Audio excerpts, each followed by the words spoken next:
Salve, salve pessoal, inscreva-se aqui no canal, deixe seu like também. Esse vídeo é sobre o Ceará, adversário do Flamengo, neste sábado, jogo às 4h30 da tarde, no Castelão. Tá? Um adversário contra o qual o Flamengo vem tendo alguns problemas jogando fora de casa e também em casa. Em 2020 perdeu os 2 jogos. No Maracanã, depois, né, já sob comando do Rogério Ceni, e no Castelão também, quando era comandado pelo técnico Domi, né? Na temporada passada empatou fora de casa, ganhou depois do Ceará no Maracanã, mas foi um jogo até meio melancólico, né? Afinal de contas, o Flamengo tinha sido eliminado da Libertadores da América, né? Na final, pelo Palmeiras, ficando com o vice-campeonato. Tá? E a gente vai falar tudo sobre o time do Ceará neste vídeo, com a presença do Bruno Camarão, que é torcedor do Ceará e comentarista da rádio Band News FM. Tá? O Flamengo vai ter que tomar muito cuidado com a velocidade do time adversário, né? E os apoios principalmente do lateral direito Nino Paraíba. Agora, o Ceará vive um problema também, não sei se é familiar a você, no seu departamento médico, no seu departamento de preparação física também. Tá? Não sei se é algo semelhante, qualquer semelhança não é mera coincidência, tá, pessoal? Esse vídeo tem oferecimento da KTO, o melhor site de apostas do mundo. Você vai entrar no site kto.com e vai, no momento do seu registro, colocar o meu cupom, que é Bernardo Ramos, tudo junto, tá? Bernardo Ramos, tudo junto. Quando você colocar o cupom, eu vou te dar 20% a mais do que você depositar. Se você depositou, por um acaso, R$30, que é o valor mínimo, eu vou te dar 6. 50 eu vou te dar 10, 100 eu vou te dar 20 e por aí vai. Sempre 20% no kto.com, beleza? Para você já tem lá, inclusive, as odds para o jogo entre Flamengo e Ceará. E viaje também com o Outsider Tours, que pode levar você para a final da UEFA Champions League, também para a Copa do Mundo do Catar e para todos os jogos do Flamengo, com avião, hotel e ingresso para todas essas possibilidades com preço bem acessível. Tá bom, pessoal? Então vamos lá. Fala aí, Bruno Camarão. Desvende para a gente os segredos do Ceará, porque a coisa tá difícil pelos lados do Flamengo. Vai lá, Camarão. Um abraço a você. Fala, Bernardo, tudo bem? Grande abraço a você e a todos que nos acompanham aqui no seu canal. Sempre uma honra falar sobre futebol. Fim de semana de Série A do Brasileirão, com o Flamengo visitando o Ceará na Arena Castelão, a Arena Vozão.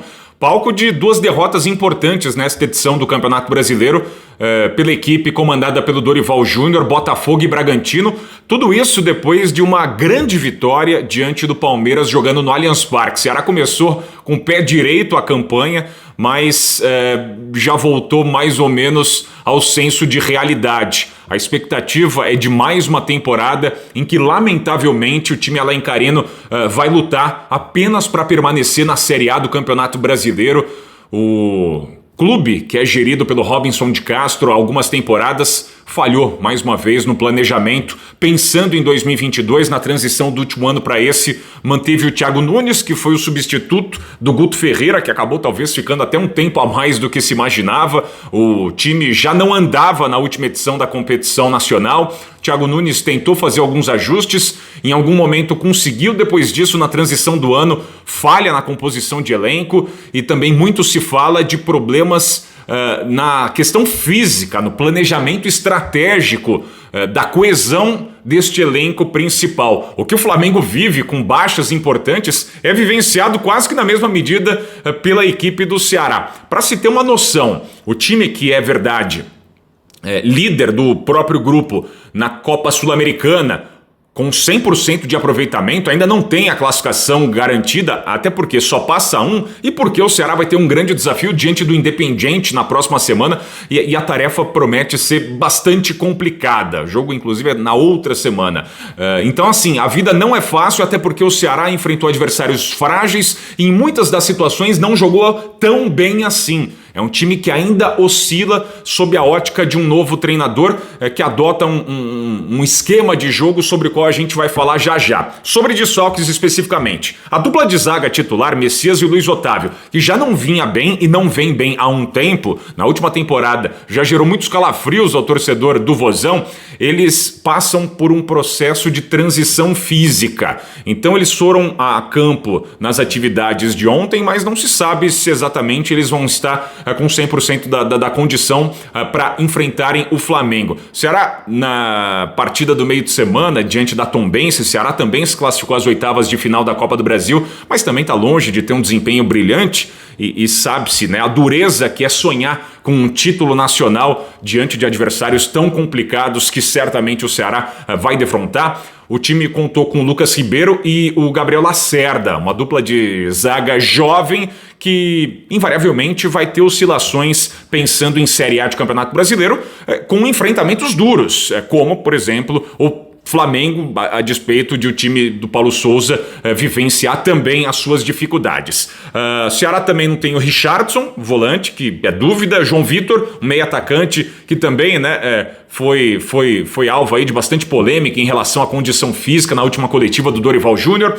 No comando de ataque, o Ceará não tem uma figura 9 essencial, por isso que na plataforma de jogo, já entrando nesses aspectos operacionais do time, conta com o Vina como um falso 9, um jogador que circula ali na função, mas não é exatamente um atacante de fato, é um cara que muitas vezes pode jogar como um meia articulador ou pelo lado, mas especialmente por dentro, se aproximando de um camisa 9 que o Ceará não tem. Aquele Clebão, o Kleber, que há muitos anos apareceu para o futebol nacional bem com a camisa do Ceará, oscilou nas últimas temporadas e a impressão é de que está fazendo hora extra. O Ceará já podia ter negociado esse jogador, buscado um norte, porque definitivamente não é a solução para quem sonha em voos maiores na temporada.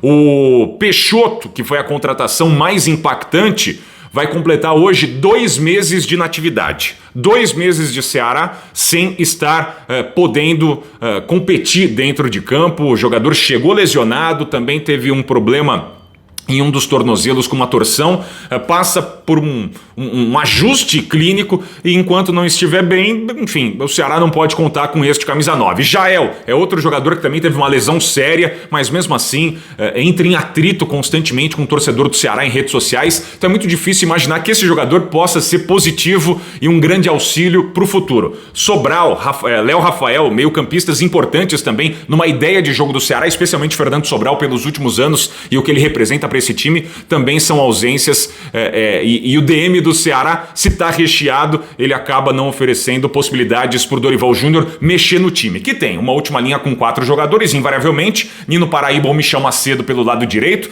do lado esquerdo, geralmente Bruno Pacheco, eventualmente Kelvin, ou Vitor Luiz, conhecido também da torcida do Palmeiras, com a dupla de zaga que eu citei, ou os experientes Luiz Otávio e Messias, ou a dupla mais jovem Lucas Ribeiro e Gabriel Lacerda. Na composição de meio de campo, o Ceará tem talvez assim uma das suas grandes fragilidades. O Richard, ele tentou se sustentar como o articulador principal, o cara que constrói de trás para frente e permite que os outros 2 volantes joguem mais. Giovani, Richardson, que eu citei, Rodrigo Lindoso são as alternativas mais utilizadas pelo técnico Dorival Júnior nesse instante, mas o Richard, ex-jogador do Fluminense, Corinthians, o Richard Coelho, que ele virou no Ceará, é o cara que protege essa última linha de defesa e o cara que faz o jogo acontecer. Quando ele é muitas vezes alvo de uma marcação, o Ceará começa a ter problemas para se desafogar e para sair do campo de defesa buscando os lados do campo. O Ceará tem 2 laterais,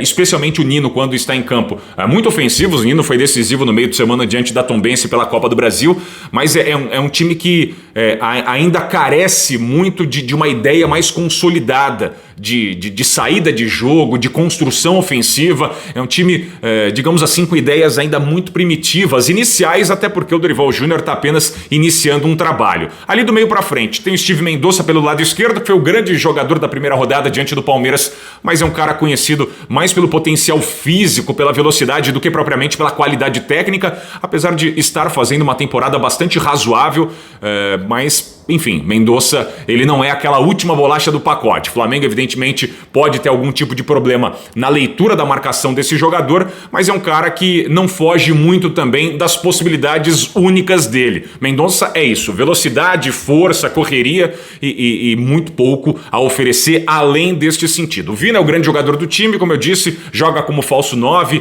volta um pouco para articular no meio de campo e eventualmente abrir espaço para quem chega mais à frente, que pode ser o Lima um meia que joga pelo lado direito, mas também consegue construir por dentro e invade o setor do ataque como uma espécie de atacante, e eventualmente o Eric, um jogador que também tem sido utilizado constantemente pelo técnico Dorival Júnior, muitas vezes saindo do banco de reservas, é um canhoto que geralmente joga pelo lado direito. O Peleric, ex-jogador do Náutico, que na Série B do Campeonato Brasileiro do ano passado já chamou atenção pelos bons números, mas jogando com a camisa do Ceará ainda não conseguiu engrenar. Recentemente fez um gol importante pela Copa Sul-Americana, mas muito pouco. É um Ceará, Bernardo, que vai enfrentar um Flamengo em crise, com problemas, é verdade, mas do lado de cá do aquário, diante do torcedor que tem oscilado no apoio e também nas críticas duras, especialmente em relação ao presidente Robinson de Castro, a situação não deve ser tão simples e tranquila para quem joga como mandante. Vejo uma partida completamente aberta. O Flamengo recentemente já venceu o Ceará jogando no Castelão, assim como o Ceará já devolveu a moeda e conseguiu vencer o Flamengo, especialmente naquele jogo épico de 2018, do Lisca contra o Barbieri, com Paquetá em campo e o gol do Leandro Carvalho. Mas o Ceará, que compete, luta muito, tem muitos problemas. Faz uma campanha até aqui no Campeonato Brasileiro muito aquém da expectativa, fruto dos erros de planejamento lá atrás. E agora é tentar arrumar o carro com ele andando.